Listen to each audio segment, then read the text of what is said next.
നബി സല്ലല്ലാഹു അലൈഹി വസല്ലമ തങ്ങൾ പറയാണ്, പിശാച് ഏറ്റവും കൂടുതൽ പ്രയാസപ്പെടുന്ന ദിനം അറഫാ ദിവസമാണ്. അപ്പോൾ ഈ ഹദീസ് ഹബീബായ തങ്ങൾ പറഞ്ഞപ്പോൾ സ്വഹാബത്തിന്റെ ചോദ്യമാണ്, നബിയേ വമാ റആ യൗമ ബദർ, ബദർ യുദ്ധ ദിവസവും പിശാച് അങ്ങനെ പരാജയപ്പെട്ടിട്ടില്ലേ നബിയേ? നബി സല്ലല്ലാഹു അലൈഹി വസല്ലമ തങ്ങളപ്പോൾ പറയാണ്, അതേ സ്വഹാബാ, ബദറിലും ഇങ്ങനെ തന്നെ പിശാച് വല്ലാതെ പരാജയപ്പെട്ടു പോയിട്ടുണ്ട്. ബദറിലും പിശാച് ഏറെ കോപിച്ചു പോയിട്ടുണ്ട്. കാരണം മുസ്ലിമീങ്ങൾക്ക് വിജയം കിട്ടിയപ്പോൾ ഇമാം മാലിക് റഹിമഹുല്ലാഹി ഈ ഹദീസ് മുവത്തയിൽ ഉദ്ധരിച്ചിട്ടുണ്ട്. ഇനി പറയട്ടെ, അറഫാ നാളിൽ തന്റെ സ്വഹാബത്തിനെ ഒരുമിച്ച് കൂട്ടിയിട്ട് നബി സല്ലല്ലാഹു അലൈഹി വസല്ലമ തങ്ങൾ പ്രഭാഷണം നടത്തിയിട്ടുണ്ട്. ഹദീസിന്റെ ഗ്രന്ഥങ്ങളിലെല്ലാം ആ പ്രഭാഷണം കാണുന്നുണ്ട്. അറഫാ നാളിൽ ഒരായത്ത് അവതീർണമായിട്ടുണ്ട്. നബി സല്ലല്ലാഹു അലൈഹി വസല്ലമ തങ്ങളിലേക്ക് ഒരായത്ത് അവതരിച്ചിട്ടുണ്ട്. അൽയൗമ അക്മൽതു ലക്കും ദീനക്കും വഅത്മംതു അലൈക്കും നിഅമതി വറദീതു ലക്കുമുൽ ഇസ്ലാമ ദീനാ. ഈ ആയത്ത് അതാ അറഫാ നാളിൽ അവതീർണമാകുന്നു. നബി സല്ലല്ലാഹു അലൈഹി വസല്ലമ തങ്ങളിലേക്ക് അവതരിക്കപ്പെട്ട ആയത്താണിത്. അബ്ദുല്ലാഹി ഇബ്നു അബ്ബാസ് റളിയല്ലാഹു അൻഹു ഒരിക്കൽ ഈ ആയത്ത് ഓതിയപ്പോ അതാ അവിടുത്തെ സമീപത്തൊരു ജൂതനായ വ്യക്തി നിൽക്കുന്നുണ്ട്. അദ്ദേഹം പറയാണ് അബ്ദുല്ലാഹി ഇബ്നു അബ്ബാസ് തങ്ങളോട്, ലൗ ഉൻസില അലൈനാ ഹാദാ ലത്തഖദ്നാ യൗമഹാ ഈദാ. അവിടുന്ന് പറയാണ് അബ്ദുല്ലാഹി ഇബ്നു അബ്ബാസ് തങ്ങളോട്, ഞങ്ങളുടെ വേദഗ്രന്ഥത്തിലായിരുന്നു ഈ ആയത്ത് അവതീർണമായിരുന്നതെങ്കിൽ അന്ന് ഞങ്ങൾ പെരുന്നാളാക്കിയേനേ, ഞങ്ങൾക്ക് വലിയ സന്തോഷമായേനേ. അൽയൗമ അക്മൽതു ലക്കും ദീനക്കും വഅത്മംതു അലൈക്കും നിഅമതി വറദീതു ലക്കുമുൽ ഇസ്ലാമ ദീനാ. നബി സല്ലല്ലാഹു അലൈഹി വസല്ലമ തങ്ങൾ ഇവിടെ വിഭാവനം ചെയ്തിട്ടുള്ള മതത്തിന്റെ പൂർത്തീകരണമാണിത്. ഹബീബായ സല്ലല്ലാഹു അലൈഹി വസല്ലമ തങ്ങൾ പറയാണ്, ഞാനിതാ സ്വഹാബ, എന്നിൽ അർപ്പിതമായിട്ടുള്ള ദൗത്യ നിർവഹണത്തിന്റെ പൂർത്തീകരണമാണ് ഇവിടെ നടക്കാൻ പോകുന്നത്. 23 കൊല്ലക്കാലത്തെ ഔദ്യോഗിക പ്രബോധന കാലയളവ് എനിക്കുണ്ടായിട്ടുണ്ട്. ഈ കാലയളവിനുള്ളിൽ എന്റെ ജീവിതത്തിലെ അടക്ക അനക്കങ്ങളിലൂടെ ഞാൻ ഇസ്ലാമിനെ ഇവിടെ വരച്ചു കാണിച്ചു. ഈ മതത്തിന്റെ പൂർത്തീകരണം ഇവിടെ നടന്നു എന്ന് പറയുകയാണ് നബി സല്ലല്ലാഹു അലൈഹി വസല്ലം. ഈ ആയത്ത് അവതീർണമായപ്പോ പിന്നെ സ്വഹാബത്തൊന്നും ആലോചിച്ചില്ല. ഇനി മുത്തുനബി സല്ലല്ലാഹു അലൈഹി വസല്ലം തങ്ങളിൽ നിന്ന് കിട്ടേണ്ടതെല്ലാം നമുക്ക് കിട്ടി. ഇനി ഈ മതത്തിന്റെ പ്രചരണമാണ് നമ്മിൽ അർപ്പിതമായിട്ടുള്ളത്. സ്വഹാബത്ത് 4 ദിക്കുകളിലേക്ക് ഓടുകയാണ്. നബി സല്ലല്ലാഹു അലൈഹി വസല്ലം തങ്ങൾ ഒരു പ്രഭാഷണം നടത്തുന്നു. പെരുന്നാൾ ദിവസം ളുഹറിന് ശേഷം തന്റെ ഖസ്വാഹ് എന്ന ഒട്ടകപ്പുറത്ത് കയറിയിരുന്നിട്ട് തിരുനബി സല്ലല്ലാഹു അലൈഹി വസല്ലം തങ്ങൾ പറയാണ്, അയ്യുഹന്നാസ് ഇസ്മഉ മിൻ ഖൗലി ഫഅഖിലൂ. ഓ ജനങ്ങളെ, ഞാൻ പറയാൻ പോകുന്ന കാര്യം നിങ്ങൾ ശ്രദ്ധിക്കണേ, നിങ്ങളത് കൃത്യമായി ഗ്രഹിക്കണേ. ചില നിവേദനങ്ങൾ കാണുന്നത് ഇത് അറഫാ നാളിലുള്ള പ്രഭാഷണമാണ്. അറഫയിൽ വെച്ച് ജബലുർ റഹ്മയിലേക്ക് നബി സല്ലല്ലാഹു അലൈഹി വസല്ലം തങ്ങൾ കയറുകയാണ്. ആ ജബലുർ റഹ്മയിൽ കയറിയിട്ട് തന്റെ സ്വഹാബത്തിനെ വിളിച്ചു കൂട്ടുകയാണ്. എന്നിട്ട് അള്ളാന്റെ ഹബീബ് സ്വല്ലല്ലാഹു അലൈഹി വസല്ലമ തങ്ങളെ അവിടുന്ന് വിശാലമായൊരു പ്രഭാഷണം നടത്തുകയാണ്. ആ പ്രഭാഷണത്തിന്റെ അലയൊലികൾ ഖിയാമം വരെ വരുന്ന ജനങ്ങളുടെ കൽബിലേക്ക് എത്തുകയാണ്. ഇന്ന് അറഫയിൽ പോയാൽ ജബലുർ റഹ്മ കാണാം. അവിടെ കയറി നിന്നാൽ അറഫയുടെ ബൗണ്ടറി വളരെ വിദൂരത്തേക്ക് അടയാളപ്പെടുത്തിയത് കാണാം. അവിടെ ആ ജബലുർ റഹ്മയുടെ മുകളിൽ ഒരു സ്തൂപമുണ്ട്. ഇന്നാലില്ല, ചില ആളുകൾ ആ സ്തൂപത്തിൽ ചെന്ന് തൊട്ടുമുത്തി മണത്ത് ആ സ്തൂപത്തിൽ പേരെഴുതി വെക്കുന്നവർ വേറെ ഒരു വകുപ്പ്. നമ്മൾ മക്കത്തും മദീനത്തും മക്കാമുകളിലും തിരുറൗളയിലും എവിടെ പോയാലും എന്ത് ചെയ്യണമെന്നത് ഫിഖ് നമ്മെ പഠിപ്പിച്ചിട്ടുണ്ട്, കർമ്മശാസ്ത്രം പഠിപ്പിച്ചിട്ടുണ്ട്. തിരുനബി സല്ലല്ലാഹു അലൈഹി വസല്ലം തങ്ങളുടെ ഹദീസ് വ്യാഖ്യാനിച്ചു മഹാന്മാർ പഠിപ്പിച്ചിട്ടുണ്ട്. ചില ആളുകൾക്ക് ആ സ്തൂപത്തിൽ പേരെഴുതാൻ ഭയങ്കര തിരക്കാണ്. എന്തിനാണാവോ ഇങ്ങനെ തിരക്ക് കൂട്ടുന്നത്? ഞാൻ പറഞ്ഞു വന്നത് നബി സല്ലല്ലാഹു അലൈഹി വസല്ലം തങ്ങളുടെ സാന്നിധ്യം ഉണ്ടായിരുന്ന മലയാണത്. അങ്ങോട്ട് കയറുമ്പോൾ ചില ആളുകൾ ചോദിക്കും, എന്തിനാ അപ്പോൾ ആ മലയിൽ കയറേണ്ട ആവശ്യം? വാറ് ഹിറായിലേക്ക് പോകുമ്പോൾ ചോദിക്കും, എന്തിനാ ഹിറയിൽ കയറാൻ റസൂൽ പറഞ്ഞിട്ടുണ്ടോ? വാറ് സൗർ മലയിലേക്ക് കയറുമ്പോൾ ചോദിക്കും, അങ്ങോട്ട് കയറാൻ റസൂൽ പറഞ്ഞിട്ടുണ്ടോ? അതൊക്കെ ഒരു മഹബത്താണ്. അത്രേ നമുക്ക് അവരോട് പറയാനുള്ളൂ.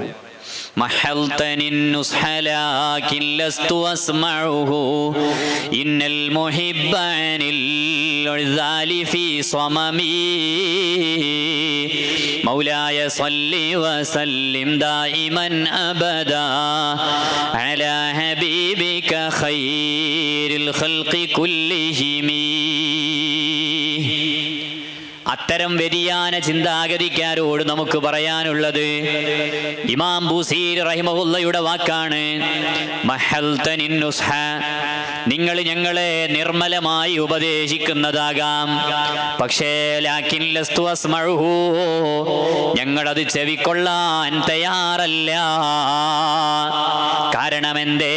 ഇന്നൽ മുഹിബ്ബനിൽ ഉദാലി ഫീ സ്വമമീ,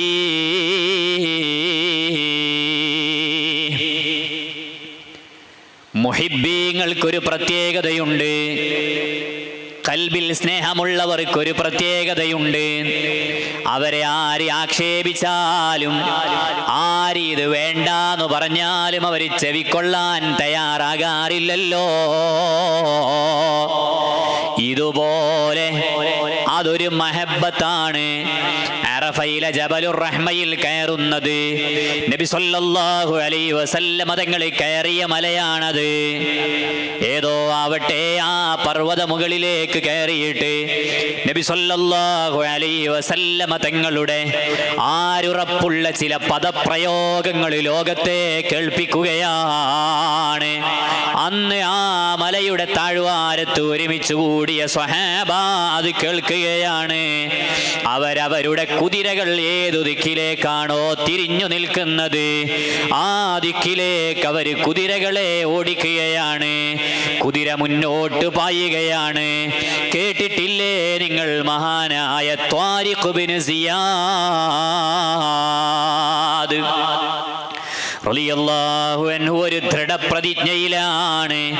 ഹബീബ് സല്ലല്ലാഹു അലൈഹി വസല്ലമ തങ്ങളുടെ ചാരത്തു നിന്ന് അവിടുത്തെ അധ്യാപനങ്ങൾ വിഭാവനം ചെയ്യുന്നതിന് വേണ്ടി ഓടുന്നത്.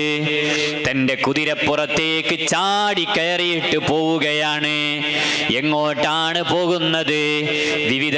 ലോകത്തിൻ്റെ വിവിധ ദിക്കുകളിലേക്ക് എനിക്ക് ഈ അധ്യാപനങ്ങൾ ഒന്ന് വിഭാവനം ചെയ്യണം. മുത്തുനബി സല്ലല്ലാഹു അലൈഹി വസല്ലമ തങ്ങളുടെ പാഠങ്ങളൊന്ന് പഠിപ്പിക്കണം. അതിനുവേണ്ടി ത്വാരിഖ് ഇബ്നു സിയാദ് റളിയല്ലാഹു അൻഹു മുന്നോട്ടോടുകയാണ്. എൻ്റെ കുതിര ഇനി പിന്നോട്ടില്ല എന്ന ഉറച്ച തീരുമാനമാണ്. അഥവാ ഇനി നാട്ടിലേക്ക് വരാനില്ല. എൻ്റെ മരണം വരെ ഞാൻ യാത്ര തന്നെയാണ്.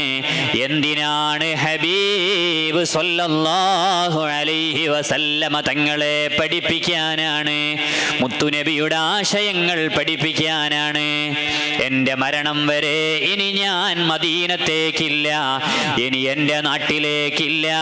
ത്വാരിഖ് ബിൻ സിയാദ് റളിയല്ലാഹു അൻഹു യാത്ര ചെയ്യുകയാണ്. ത്വഞ്ച വഴി മഹാനായ ത്വാരിഖ് റളിയല്ലാഹു അൻഹു ജിബ്രാൾട്ടൻ കടലിടുക്കിൻ്റെ സമീപത്തെത്തുകയാണ്. ജിബ്രാൾട്ടൻ കടലിന്റെ സമീപത്തെത്തി. മുന്നോട്ടു പോകാൻ കഴിയില്ലല്ലോ. കാരണം എന്തേ? മുന്നിലുള്ളത് ആഴമേറിയ കടലാണ്. കരകാണാ കടലിലേക്ക് ഞാൻ എങ്ങോട്ട് പോകാനാണ്? എൻ്റെ കുതിരയെ പിന്നിലേക്ക് തിരിച്ചു വിടാനും കഴിയില്ലല്ലോ.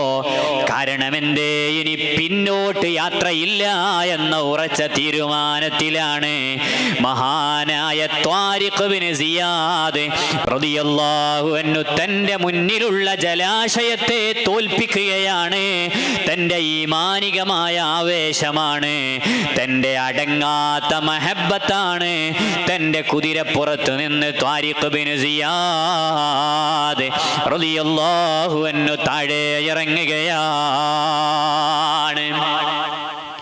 കടലിലേക്ക് ഇറങ്ങുകയാണ്.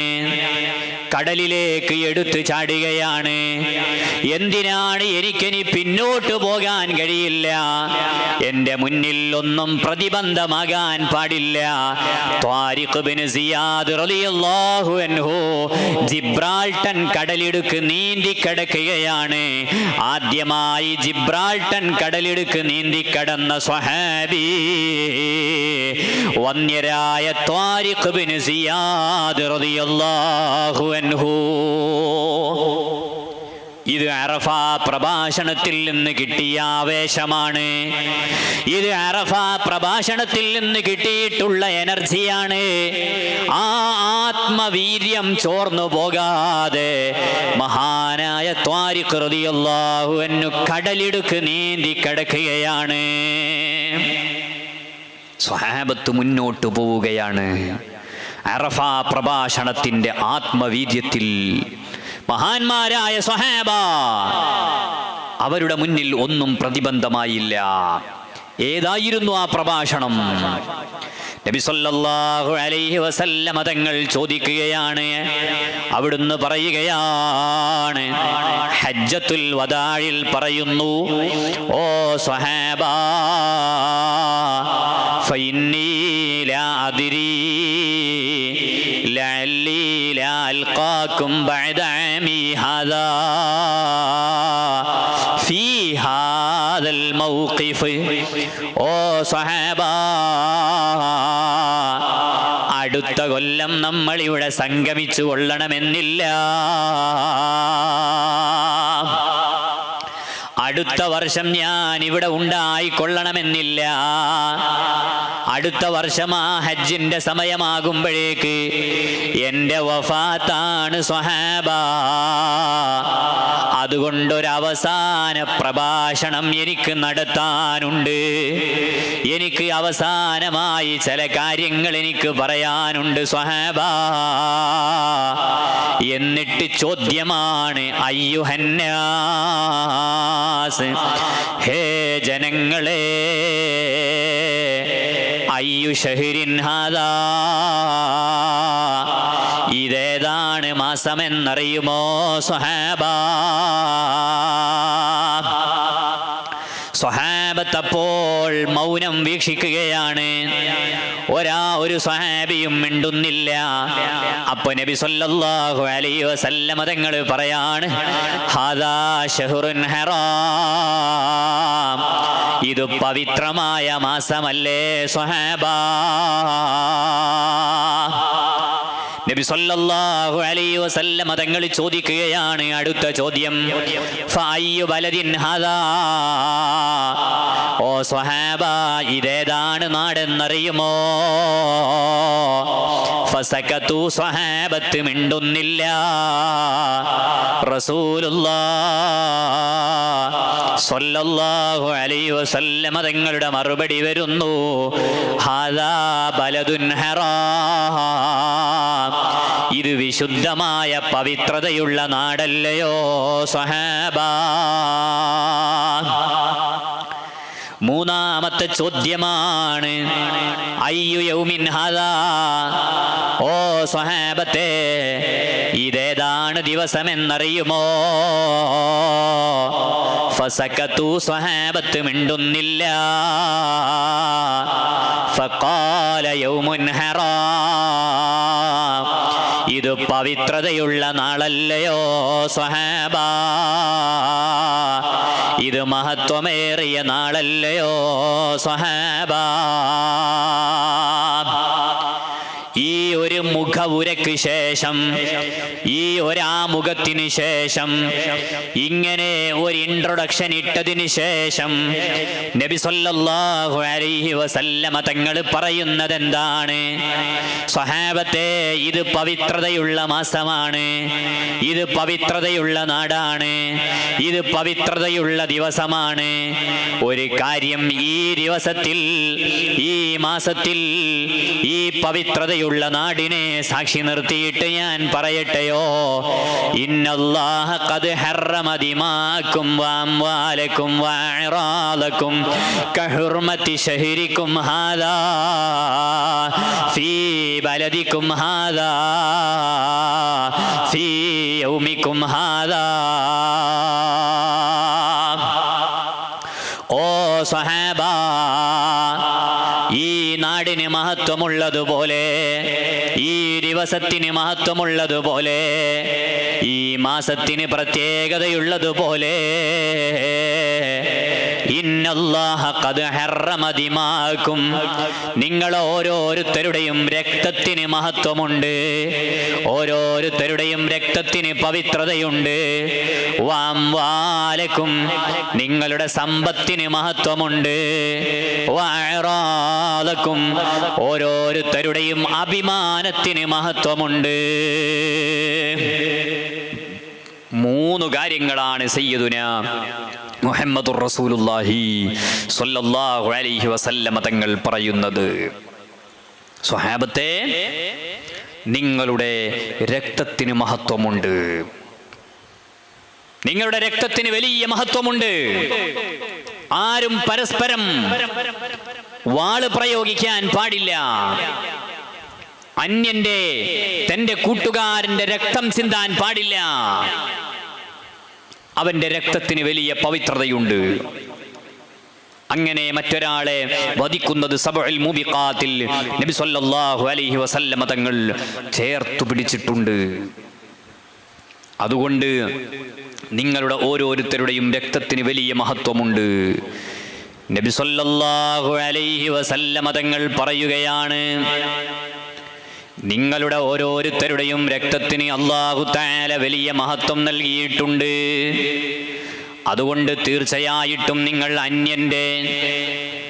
അന്യന്റെ രക്തം ചിന്താൻ പാടില്ല.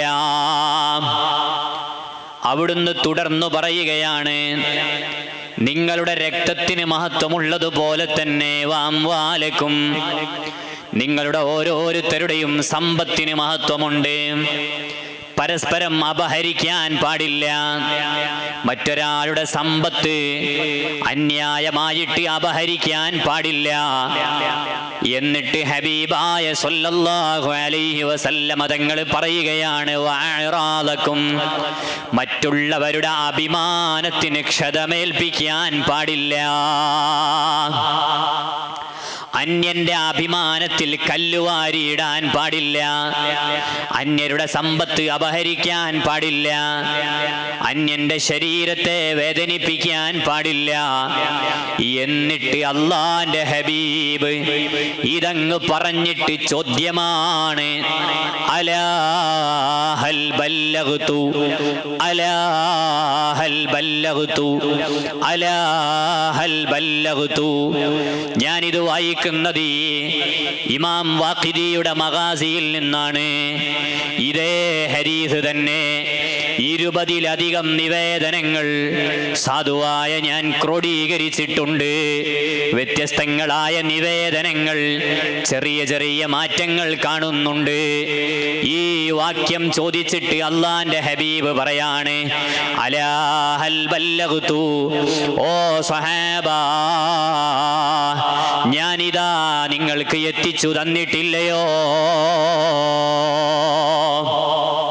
മതത്തിന്റെ ആശയങ്ങൾ ഒന്നുപോലും ചോർന്നു പോകാതെ എന്നിൽ അർപ്പിതമായിട്ടുള്ള എൻ്റെ ദൗത്യം ഞാനിവിടെ നിർവഹിച്ചിട്ടില്ലയോ സ്വഹാബ?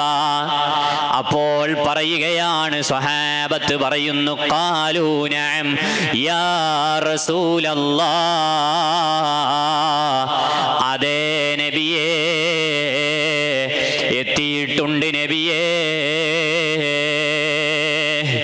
ഉടനെ പറയുന്നു, അല്ലാഹുമ്മ അശ്ഹദ്, അല്ലാഹുവേ, ഈ അറഫ മൈതാനത്ത് ഞാൻ എൻ്റെ കൂട്ടുകാരെ, ഞാൻ എൻ്റെ സ്വഹാബത്തിനെ ഒരുമിച്ച് കൂട്ടിയിട്ട് അവർക്ക് ഞാൻ എൻ്റെ 23 കൊല്ലക്കാലത്തെ ഔദ്യോഗികമായ ഒഫീഷ്യൽ പ്രബോധന കാലയളവിനുള്ളിൽ ഞാൻ എൻ്റെ സ്വഹാബത്തിന് ഇതാ നീ എന്നിൽ ഏൽപ്പിച്ചിട്ടുള്ള ദൗത്യം പൂർണ്ണമായി നിറവേറ്റിയിട്ടുണ്ട്. അതിന് ഞാൻ ഈ അറഫ മൈതാനത്തിവരെ സാക്ഷിയാക്കുകയാണ്. നബി സല്ലല്ലാഹു അലൈഹി വസല്ലം തങ്ങൾ അവരെ സാക്ഷി നിർത്തി. അല്ലാഹുവിനോട്, അല്ലാഹുവേ, ഞാൻ എൻ്റെ ഈ മതത്തിന്റെ നിയമങ്ങളെല്ലാം ഇവരിലേക്ക് കൈമാറിയതിന് ഇവര് സാക്ഷിയായിട്ടുണ്ട് നാഥാ. നീ അതിന് സാക്ഷിയാണല്ലാ, നീ അതിന് ഷാഹിദാണല്ലാ. അതുകൊണ്ടാണ് ആ ദിവസത്തിന് ഖുർആനിൽ മഷ്ഹൂദ് എന്ന പേര് വന്നത്. വശാഹിദിൻ വമഷ്ഹൂദ്, സാക്ഷിയാക്കപ്പെട്ട നാളാണ്. സ്വഹാബത്തിനെ അള്ളാന്റെ ഹബീബ് സല്ലല്ലാഹു അലൈഹി വസല്ലം തങ്ങൾ സാക്ഷിയാക്കുകയാണ്. അറഫാ ദിവസം ലക്ഷോപലക്ഷം ഹാജിമാരായ സ്വഹാബത്തിനെ ഒരുമിച്ച് കൂട്ടിയിട്ട് അവരെ സാക്ഷി നിർത്തി പറയുകയാണ്, മതത്തിന്റെ നിയമങ്ങളെല്ലാം സ്വഹാബാ ഞാനിതാ നിങ്ങളിലേക്ക് പകർന്നിരിക്കുകയാണ്. എന്നിട്ട് മുത്തുനബി പറയാണ്, ഫൽയുബല്ലിഗി ഷാഹിദുൽ ഗായിബ, ഫൽയുബല്ലിഗി ഷാഹിദുൽ ഗായിബ, ഫൽയുബല്ലിഗി ഷാഹിദുൽ ഗായിബ. ഇവിടെ ഷാഹിദായവര്, ഇവിടെ സന്നിഹിതരായവര്, നാട്ടിലില്ലാത്തവർക്ക് എത്തിച്ചു കൊടുക്കാമോ? ഇതു കേട്ടപ്പോഴാണ് സ്വഹാബത്ത് അവരുടെ കുതിരകളെ ലോകത്തിന്റെ അഷ്ടദിക്കുകളിലേക്ക് പായുകയാണ്. അതുകൊണ്ടല്ലേ ലക്ഷക്കണക്കിന് സ്വഹാബത്തുണ്ടായിട്ട് 10,000-ൽ ചില്ലാനും സ്വഹാബത്തു മാത്രമേ വിശുദ്ധമായ മക്കയിലും മദീനയിലും കൂടെയുള്ളത്. മക്കത്തും മദീനത്തും കൂടെ ആകെയുള്ളത് 10,000-ൽ അധികം, 10,000-ൽ ചില്ലാനും സ്വഹാബത്തു മാത്രമാണ്. ലക്ഷക്കണക്കിന് സ്വഹാബത്തുണ്ടായിട്ട് അവരൊക്കെ എവിടെ? അവരുടെ ജനാസ മറ്റു നാടുകളിലാണ് മറവു ചെയ്യപ്പെട്ടിട്ടുള്ളത്. എന്തേ കാരണം? അവർ നാട്ടിൽ ഒതുങ്ങിക്കൂടിയവരല്ല. അവർ വിദേശ നാടുകളിലേക്ക്, അന്യരാഷ്ട്രങ്ങളിലേക്ക് അവർ മതത്തിന്റെ ആശയം പഠിപ്പിക്കാൻ, മതത്തിന്റെ തത്വസംഹിതകൾ പകർന്നു കൊടുക്കാൻ നബി സല്ലല്ലാഹു അലൈഹി വസല്ലം തങ്ങൾ അവരുടെ കൽബിൽ ഊതി കാച്ചിയിട്ടുള്ള ആ വെളിച്ചം അവർക്ക് ശേഷമുള്ളവരിലേക്ക് പകർന്നു കൊടുക്കാൻ അവർ ഓടിയതാണ്. അവർ നിൽക്കാതെ ഓടിയതാണ്. ലോകത്തിന്റെ വിവിധ ദിക്കുകളിലേക്ക് അവർ ഓടി. താബിഈങ്ങളിലേക്ക് അത് കൈമാറി. അവർ താബിഉത്താബികളിലേക്ക് കൈമാറ്റം ചെയ്തു. അങ്ങനെ ആ ഹിദായത്തിന്റെ വെളിച്ചം അൽഹംദുലില്ലാഹ് ഇന്നു ജീവിക്കുന്ന നമ്മുടെ കൽബുകളിൽ കത്തിക്കപ്പെട്ടു. അല്ലാഹുവേ, ഞങ്ങൾക്ക് നീ നൽകിയിട്ടുള്ള ഹിദായത്ത് ഞങ്ങളെ മരണം വരെ നിലനിർത്തി തരണേ അല്ലാ. കണ്ടില്ലേ നിങ്ങൾ, നല്ല സുന്നിയായിരുന്നവര് പെട്ടെന്ന് കാണാം ഒന്നോ രണ്ടോ കൊല്ലം വിദേശ രാഷ്ട്രങ്ങളിൽ എവിടെയെങ്കിലുമൊക്കെ പോയി നിന്ന് പിന്നെ ഇങ്ങോട്ട് വരുമ്പോഴേക്ക് ആള് വളഞ്ഞ ചിന്താഗതിക്കാരനായിട്ടുണ്ടാകും. അള്ളാഹു നമ്മളെ കാക്കട്ടെ. ഹിദായത്ത് എന്നത് റബ്ബ് തന്ന വലിയ തൗഫീഖാണ്. അത് മുത്തുനബി സല്ലല്ലാഹു അലൈഹി വസല്ലം തങ്ങളിൽ നിന്ന് അറഫ മൈതാനത്ത് വെച്ച് സ്വഹാബത്ത് ഏറ്റെടുത്ത ദൗത്യമാണ്. അവർ അവരുടെ പിൻതലമുറക്കാരിലേക്ക് കൈമാറ്റം ചെയ്തു. അങ്ങനെ നമ്മുടെ പണ്ഡിതന്മാർ മുഖേനെ, നമ്മുടെ ഉലമാ മുഖേനെ, ഉസ്താദുമാര് മുഖേനെ നമ്മുടെ ഖൽബിൽ അത് കത്തിക്കപ്പെട്ടു. അല്ലാഹുവേ, ഞങ്ങളെ ഹിദായത്ത് നീ നിലനിർത്തി തരണേ അല്ലാ. ഈമാൻ തെറിച്ചു പോകുന്ന അവസ്ഥയെ തൊട്ട് കാക്കണേ അല്ലാ. ഞങ്ങളെ മാതാപിതാക്കളെ കാക്കണേ അല്ലാ. ഞങ്ങളെ ഉസ്താദുമാരെ കാക്കണേ അല്ലാ.